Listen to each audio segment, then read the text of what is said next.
Hi, and welcome back to Rose Connections. I'm Janet Rose, and today is another relationship reboot topic. Relationship reboot is sort of how I started doing these videos, and why I wanted to start doing these videos is I wanted to start reframing our cultural narratives around relationships of all kinds.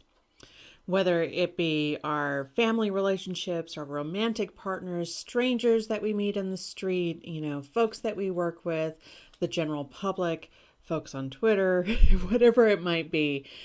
All of it is fair game for us to reframe how we view other people. Anytime that we interact with someone outside of our own heads, we have an opportunity to really see them for who they are, and we have an opportunity to be seen for who we really are. And so my argument has been that if we just shift our viewpoint, even by 1 degree, 1%, just nudge it over just a little bit, then we can actually see more of one another and see greater facets of these multifaceted people that we really are. So that's my aim. That's my goal. Today, I'm taking on the idea of you have to love yourself before you can love others.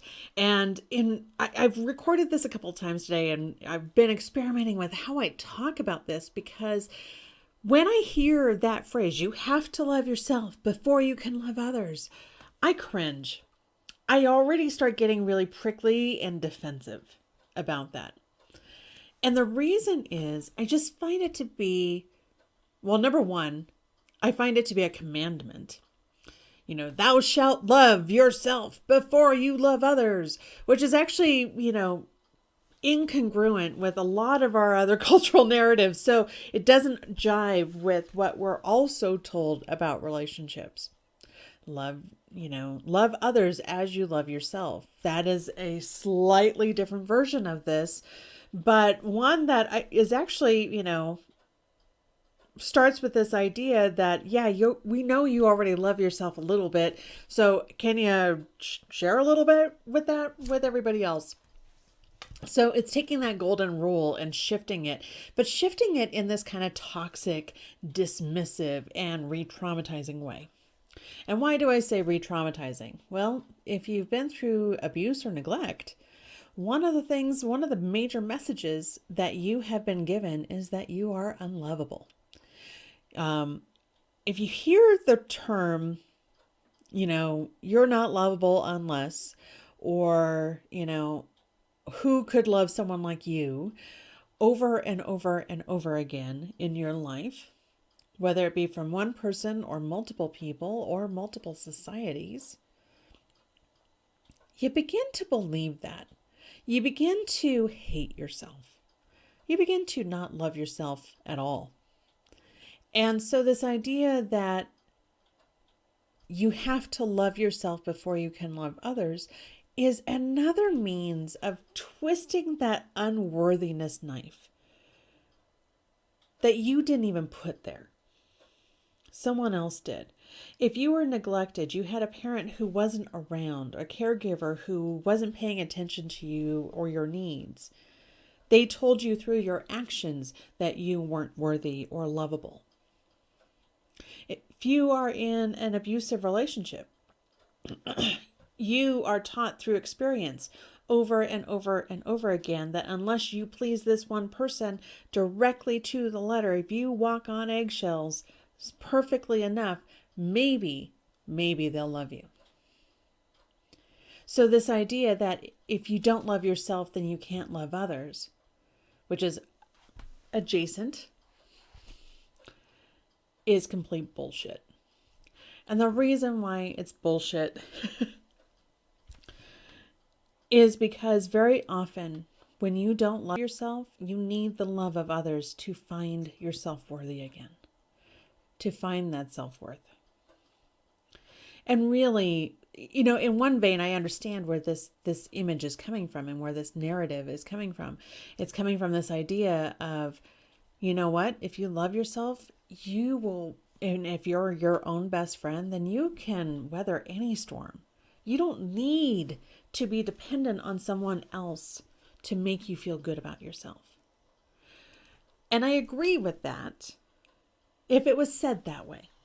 But it's not said this way. It's said in this commanding tone, this demanding tone, this, you know what, unless you love yourself, then really your love is just not worthy enough to give to other people. Which, when you reframe it that way, oh my God, that's horrifying. Who would want to believe something like that? So instead, what I start to look at and what I start to think about is the fact that loving yourself does not have to be about perfection. We are not asking that you love yourself 100% before you can give love to other people. No, it's about loving yourself just even 1%. There's a whole lot of room between that 1% and that 100%. And I am pretty certain that even in my most depressive times, and I have struggled with depression for most of my life, struggled with anxiety for most of my life, and trauma. In my lowest moments, there is still one thing I loved about myself. It was usually my calling. It later became about my kids. Sometimes, maybe it's just my hair that I love. And that's the only thing that I love about myself. And you know what? That's okay, because that's still enough. Because when you open yourself up, even just that one little hair crack of 1% of loving yourself, you are allowing the seeds of love to be planted so that they can grow, so that they can expand, so that they can crack open that 1% to 10%. And maybe then later 25%. And oh my gosh, maybe 60%. In so many things, we demand perfection out of people without even realizing that that's what we're doing. And that's what that term does. If you have to love yourself before you can love others. That have to, that should, you must. And very often with that type of language, we are making it a black and white situation. Either you do or you don't. And if you do love yourself, then yeah, you're worthy of giving love. And if you don't love yourself, then boo, we don't want any love of your love here, my friend. And that's complete bullshit. Because very often, what we really need to be thinking about and what we really need to be advocating for is this idea of, if you're going to give love, which yes, please give love. Love your nephews and nieces, and love your neighbor down the street, and love others. But when you love others, be willing and able to receive that love in return. Help other people complete that energetic circuit with you. And so often when we don't love ourselves, what we're doing is we're just saying, there's these really dark compartments in my life that I don't love. I don't love some of the bad choices I made as a parent, and I don't love not being able to shut up in front of other people. And I don't love, how fat my stomach is. And I don't love these things. We think about these pockets of things that we don't love about ourselves. But there's a lot of connective tissue in between there that does love things ourselves. Sometimes we just love the way that we look in the color red. That's enough. That is plenty of love for you to be able to generate love for other people and to complete that energetic circuit of receiving the love that they have to give you. And yeah, all of us are going to love people who don't love us back, but that doesn't mean our love didn't make a difference. Because every person who receives our love is able to give that love to someone else. It may not come through in the form that we want it. But if we limit ourselves in the form and the behavior and the expression with which we are going to allow ourselves to receive love, that is where the problem is.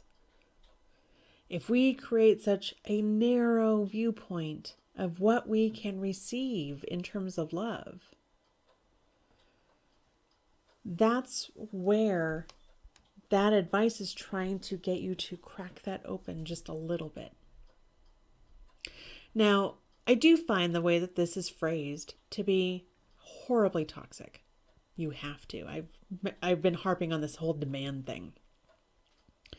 But that doesn't mean that the concept of loving yourself allows you to open yourself up to wider, grander, bigger visions of love, wider, grander, greater experiences of love. Because if you're only letting people narrowly go through this tiny little opening, you're not experiencing everything that you could with love.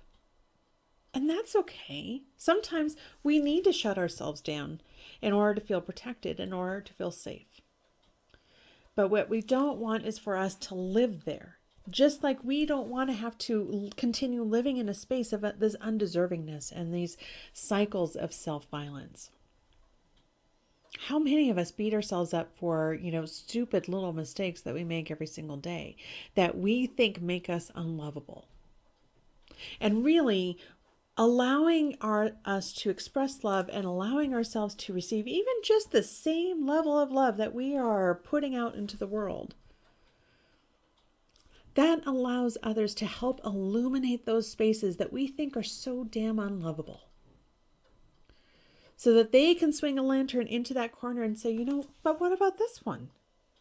I mean, I want to love more of you and I want to know what's behind this door. Can we look together? That's a wonderful invitation. But when we shut ourselves down from even allowing that light and that warmth of love to shine on those doors and those dark spaces, that is when we are shutting ourselves down from receiving. And then that inhibits the field and the availability that we have to give love to others. But it's not a 100% deal. Some days, Today I love myself probably about 85%, which is it's really high for me. Maybe yesterday it was more like 70%. And that's okay too. Because at least then I'm receiving 70%, right? I put out 70%, I at least receive that much. But when I'm able to widen that view, even for a moment, I can't unsee the immensity of what's available to me in terms of being able to receive love. You don't have to be perfect to be worthy of love. You may not have been receiving love in the way that you wanted and the way that you need. But by opening yourself up to receiving love for the parts of yourself that you have deemed unlovable, that others have told you are unlovable, is to invite a larger, grander experience of what you can give to others and what you can see and share with others. It allows more facets of you to be seen, heard, and loved. And the same with others. Anyway, this is a topic that I love talking about. I love doing these relationship reboot topics in particular, because that's where I can really just help you guys see through my lens of how I see relationships. And it's taken me a long time to get to these places, and I'm still evolving as every day goes. So this is an ongoing conversation between us. Tell me what you think about that advice. You have, if you don't learn to love yourself, you can't love others, or whatever variation. What are ways that you would reframe that advice for other people? How do you receive that advice, and how do you view it? And how would you describe it? Put it in the comments. I would love to hear from you. Coming up in the next couple months are going to be an online webinar, a trauma-informed care training that I'm going to be doing, and then just hopefully more of these videos, these kind of short takes, 15-minute or less. So thanks so much for joining. Subscribe, like, share, give me your feedback. Would love to hear from you. Take care.